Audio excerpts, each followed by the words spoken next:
చంద్రగ్రహణం సమయంలో ఇత్తడి పల్లెల్లోని రోకలిని నిలబెట్టారు. కాకినాడ జిల్లా కిర్లంపూడి మండలంలోని పలు గ్రామాల్లో పల్లెల్లో నీళ్లు పోసి మధ్యలో రోకలిని నిలబెట్టడం ఆనవాయితీగా వస్తోంది.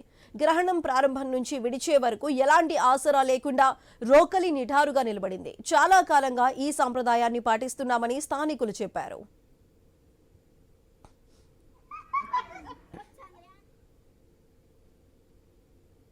చంద్రగ్రహణం సమయంలో ప్రజలు సాంప్రదాయాలను పాటించారు. పార్వతీపురంలోని వెలగాం బూరాడ వీధిలో మహిళలు కంచుగిన్నె, కంచు పల్లెల్లో రోకలిని నిలబెట్టారు.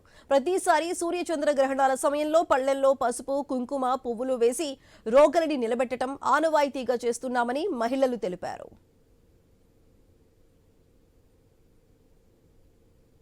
కంచుగిన్నెలో పల్లెంలో నీళ్ళు పోసి రోకలు నిలబడడం జరిగింది. ఈ రోజే కాదు, గత 10 సంవత్సరాలుగా మేము ఇది ఆనవాయితీగా భావిస్తున్నాము. నేను ఎందుకు అలా చేస్తానంటే మా పూర్వీకుల్ని చూసి